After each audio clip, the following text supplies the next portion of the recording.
안녕하세요. 아만미 채널입니다. 오늘은 사랑하는 자녀의 지나친 게임 시간에 대해서 이야기해 보려고 합니다. 먼저 저의 경우를 기억해 보는데, 게임이라는 놀이의 시작은 국민학교 4학년 때쯤으로 기억이 돼요. 그때 처음 동네에 오락실이라는 장소가 생겼는데, 갤러그도 나오기 전이니까 상당히 오래전 일이고, 그때 당시 전자게임이라고 해봤자 벽돌 깨기 같은 게 전부였고, 흑백 브라운관에 셀로판 테이프를 묻혀서 색을 내던 시기였습니다. 하지만 전자게임에서 비디오 게임으로 발전하는 기간은 그리 오래 걸리지 않았고, 학교에서는 어쩐 일인지 오락실 가는 것을 금지시켰습니다.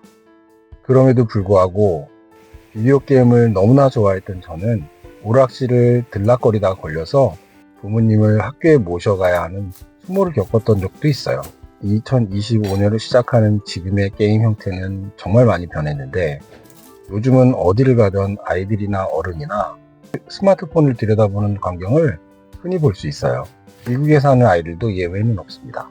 특히 아이들을 진정시켜야 하는 공공장소에서는 모두의 정신건강을 위해서 기꺼이 자녀에게 전화나 타블렛을 제공하고, 아이들은 당연하게 화면에서 눈을 떼지 못하는 상황이 되죠. 얼마 전 회사 동료가 아들의 타블렛을 화가 나서 빼앗아 버렸다는 이야기를 하면서 씁쓸해 하더군요. 그는 저에게 아이가 게임을 하지 않느냐고 물었고, 난 당연히 우리 아들도 게임 때문에 엄마와 다툼이 많다고 이야기해 주었어요.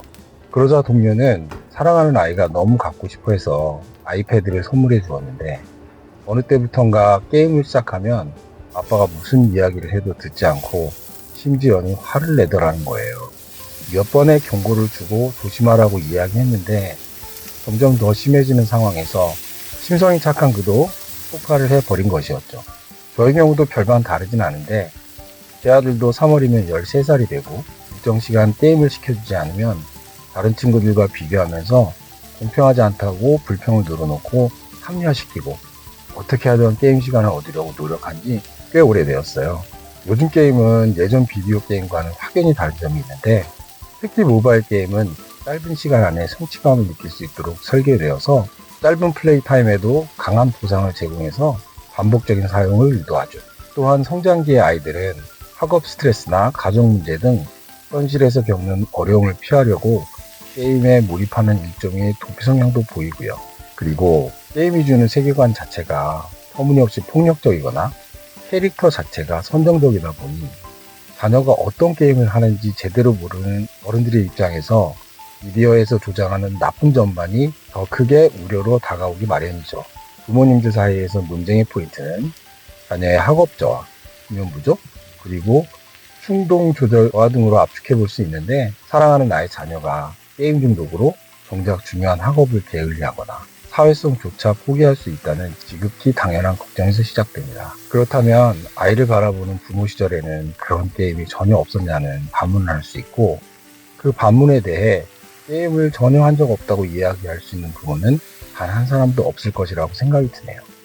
예를 들어 저 역시 제 아내가 스타크래프트를 즐기는 것을 여러 번 보았고, 제 자신도 플레이스테이션을 밤새도록 한 적이 여러 번 있다는 거죠. 우리는 그 시절에 맞는 게임과 즐길 거리를 누리고 사는 것이 맞는데, 옛날이나 지금이나 시간 관리를 하지 못하고 제 할 일을 하지 못하는 상황에 대한 질책과 우려라고 생각이 돼요.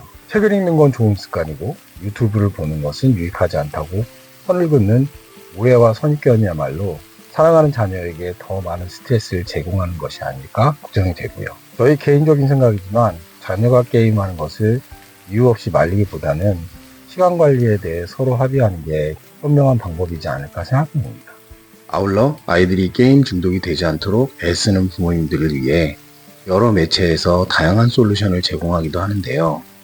어떤 분들은 자녀가 하는 게임을 배워서 같이 해보는 것도 좋은 방법 중 하나라고 조언을 해주기도 하고요. 자녀의 게임 시간을 합리적으로 생각하고 적절하게 조절할 수 있게끔 유도하는 것도 방법 중 하나라고 이야기하시는 분들도 계시고요. 그리고 자녀가 따라 할지 안 할지 의문이긴 하지만 시간표를 짜주고 게임 시간을 제한하는 방법도 이야기합니다. 물론 이건 그저 모범 답안이고 현실에서는 쉽지 않다는 게 문제입니다. 다행히 미국에는 PC방이라는 장소가 없기 때문에 아이들이 어쩔 수 없이 가정에 자신의 방에서 게임을 해야 된다는 공간적 제약이 있긴 하지만 자녀의 게임 컨트롤은 정말 어려운 일이죠. 반도체 기술의 발달로 앞으로는 더더욱 진화된 게임 환경으로 아이들을 유혹할 것이라고 보여지는데요. 제가 자라던 그 시절이나 지금의 아이들이나 앞으로의 세대들에게도 게임 등의 중독성이 강하면서 합법적 놀이에 대해서 결론이나 해결책을 내기보다는 현명한 방법을 찾아서 되도록이면 중독이 되지 않고 스스로 컨트롤할 수 있도록 도와주는 방법밖에는 없는 듯 합니다. 오늘도 아들은 자신이 가져야 할 게임 시간에 대해서 엄마와 실랑이를 벌일 겁니다. 아내와 사전에 약속한 바가 있어서 관여하지 않으려고 노력하는데 가끔은 아들이 도움을 청해서 난처할 때도 있어요. 사랑하는 아들에게 원하는 건 뭐든지 해주고 싶은 게 아빠의 마음입니다. 하지만 시간 관리를 시키며 아들과 실랑이를 벌이는 아내의 냉정한 카리스마도 성장하는 자녀에게는 꼭 필요한 과정이라고 생각합니다. 오늘도 사랑하는 자녀의 게임과 스마트폰을 제한하시려고 고군분투하시는 모든 부모님들을 응원합니다.